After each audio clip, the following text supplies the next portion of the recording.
Olá pessoal, terapia capilar faz crescer novos fios ou só preserva aqueles que já tem? Pessoal, recebi essa pergunta de uma inscrita no YouTube sobre se as terapias capilares que a gente pratica, no caso o protocolo Trico, que é o meu protocolo de terapia capilar, se ele surte resultado somente naqueles fios que já estão no folículo ou se ele faz crescer novo fio. Bom, então vamos estabelecer aqui já os conceitos. Então, para que a gente tenha resultado de tratamento, a gente tem que ter folículo. Folículo é a unidade do anexo cutâneo que fica dentro da pele e que produz os fios. Cada folículo produz de 1 a 8 fios. O que acontece ao longo da vida é que a falta de estímulo para se produzir os fios, mais especificamente falando da alopecia androgenética, faz com que, ao longo do tempo, esse folículo passe a produzir menos fios. Ele produzindo menos fios, ele pode evoluir a um ponto em que ele para de produzir o fio e ao momento que ele para de produzir o fio, ele cicatriza. Uma vez que o folículo cicatriza, ele não voltará a produzir fios. Não há qualquer tipo de tratamento clínico que vá ressuscitar o folículo. E não há formação de novos folículos ao longo da vida. O folículo, a quantidade de folículo que a gente tem, é determinado na 22ª semana de gestação. Depois disso, só tem uma curva para folículo, que é a curva descendente. A gente só perde folículo ao longo da vida. A questão da velocidade de perda ou a quantidade de perda, que é a variação de cada indivíduo.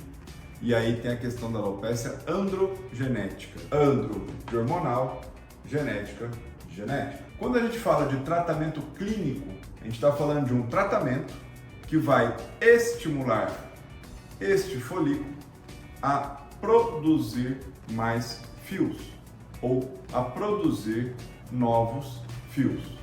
Então, o tratamento clínico ele é para que o folículo que está dentro da pele produza mais fios. Então, para que se tenha um sucesso no tratamento clínico, tem que se ter folículo. Caso aquela região não tenha folículo, é só com transplante capilar que vai conseguir reposicionar, na verdade, redensificar aquela região com folículo. Então, primeiro conceito, para que se tenha resultado no tratamento clínico, você tem que ter folículo. E o tratamento clínico vai fazer com que este folículo produza mais fios, produza novos fios.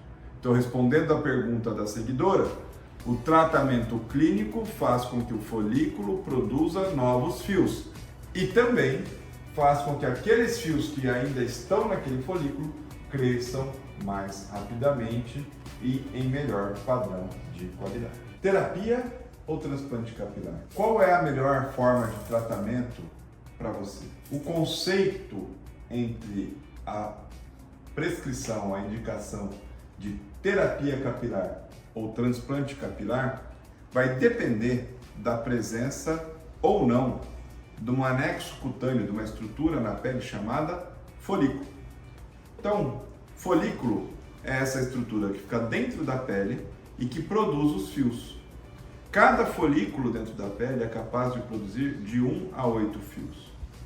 Então, se eu vou escolher a terapia capilar ou transplante capilar, vai depender se eu tenho ou não a presença de folículo naquela região. Portanto, se você tem folículo na região e tem uma queixa de perda de densidade, perda de quantidade de fios, mas não tem uma perda de folículo, o tratamento clínico trará um bom resultado estético. Porém, se você já tem uma perda de quantidade de folículo naquela região, aí a indicação é de transplante capilar. Mas o quanto de perda de folículo você passa a ter da indicação de tratamento clínico para transplante capilar.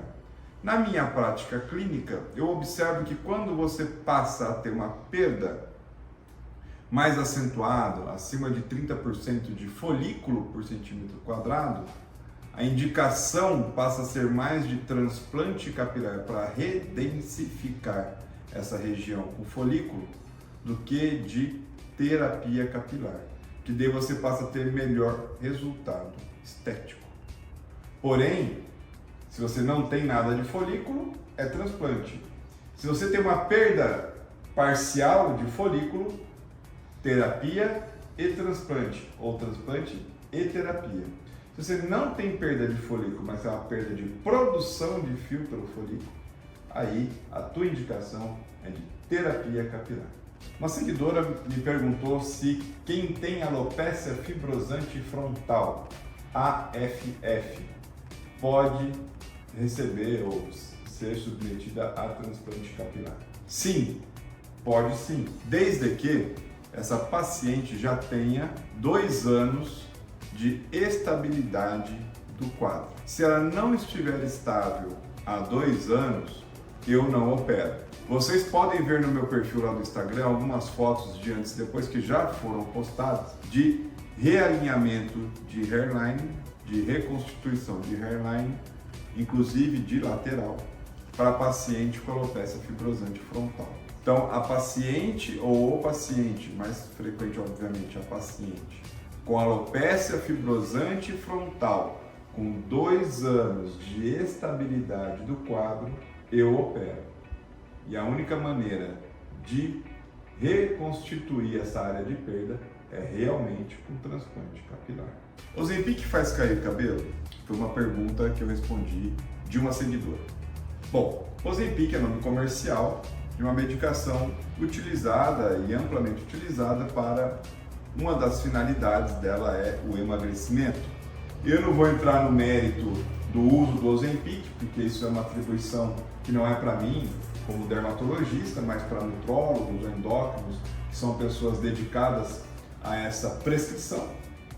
Mas eu tenho sim recebido pacientes no consultório que têm tido mais queda capilar ao uso do Ozempic. E por que o Ozempic poderia gerar uma queda capilar? Bom, eu atribuo muito mais a uma menor ingesta de proteína, decorrente ao processo de maior saciedade, então menor ingesta de alimentos, que é o intuito. E essa menor ingesta de proteína vai levar também a menor produção de proteína, como por exemplo as proteínas de ancoragem. O que são as proteínas de ancoragem? São as proteínas que são produzidas dentro do folículo, aonde elas ancoram os fios dentro desse folículo, retardando ou evitando que eles se destaquem, que eles saiam do folículo. Se você está ingerindo menor quantidade de proteína, você passa também a ter menor quantidade de proteína de ancoragem. E aí o seu fio passa a ter uma maior facilidade a se destacar. Você passa a ter uma facilidade em aumentar o destacamento desse fio. E aí, obviamente, você passa a ter maior queda capilar. É uma queda capilar definitiva? Não. Porém, aquele folículo com queda capilar, ele vai, e essa queda capilar então abreviada, antecipada ou precoce, a programação natural daquele folículo, poderá levar a um tempo maior de recuperação para ele produzir um novo fio. E o que me preocupa nesse ponto é exatamente isso. O fato do folículo perder os fios e não produzir novos fios na velocidade necessária para a reposição, e aí você passar a ter um folículo sem fio que evolua para a sua cicatrização. E aí, uma vez que esse folículo se cicatrize, você poderá ter a perda desse folículo e de produção de fios por este folículo. Então, o Ozempic sim pode fazer cair cabelo. Então, por isso, mais do que nunca, como qualquer medicação, deve ser usada de maneira sem prescrição médica e faça o seu acompanhamento com o nutrólogo ou com o endócrino, são as pessoas dedicadas a essa prescrição.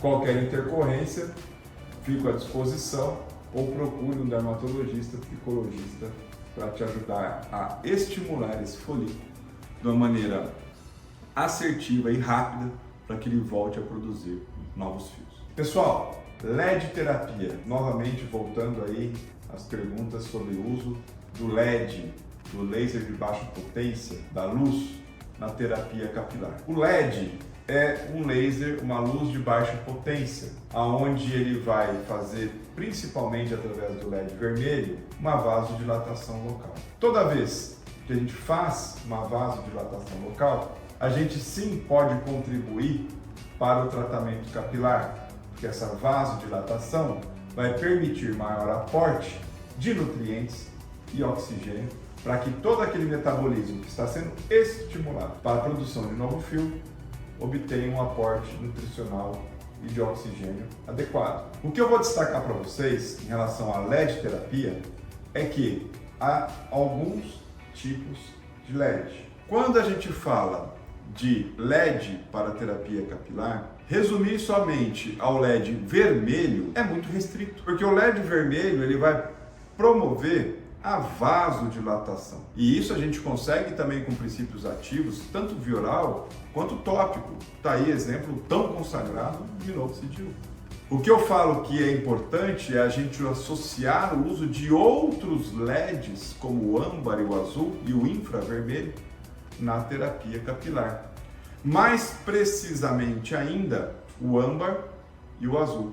O azul com uma característica aí antifúngica, de regulação do microbioma do couro cabeludo, justamente para aquelas patologias, aquelas doenças de couro cabeludo, principalmente quando a gente fala de fungo ou uma micose de couro cabeludo. O âmbar, já no intuito de estimular essa célula a produzir, ativar essa mitocôndria. A mitocôndria é a organela citoplasmática responsável pela produção de energia dentro da célula, ou seja, o âmbar ajudando nesse estímulo de produção de proteína, e o nosso fio de cabelo ele é proteína. E sim também o LED vermelho como um vasodilatador, melhorando o aporte de nutrientes e a melhor oxigenação desse folículo. Então, falar somente de LED vermelho eu acho que é muito pouco, mas que funciona, funciona. O que eu estou dizendo que é o que eu recomendo e pratico é o uso de outros LEDs também, como o âmbar ou o azul e também o vermelho, e principalmente esse LED sendo aplicado junto com formulações, e aí são as fórmulas que eu monto, vocês sabem que eu sou pós-graduado em formulação, que eu monto e são princípios ativos que são fotoativados por esse LED. Então a gente aplica esse princípio ativo tanto no couro cabeludo ou até mesmo na haste para tratamento desse couro cabeludo e haste. E aí eu vou com o LED junto com a formulação, potencializando a permeação desses princípios ativos, potencializando a penetração desse princípio ativo para dentro do couro cabeludo, e não só e simplesmente a ação do LED, mas a ação do LED junto com o do princípio ativo, que está potencializando a permeação desse princípio ativo. Aí sim a gente tem melhor resultado ou resultado potencializado ao uso do LED. Quer saber mais? Mande a sua pergunta, porque até então acho que você só ouviu falar do LED vermelho. Estou falando de LED vermelho, âmbar, azul, infravermelho e princípios ativos fotoativados. Mande sua dúvida, que é através dela que eu gero o nosso próximo conteúdo. Clique aí no sininho para ficar sabendo dos novos vídeos e novos conteúdos. Inscreva em nosso canal. Um abraço e até o próximo vídeo.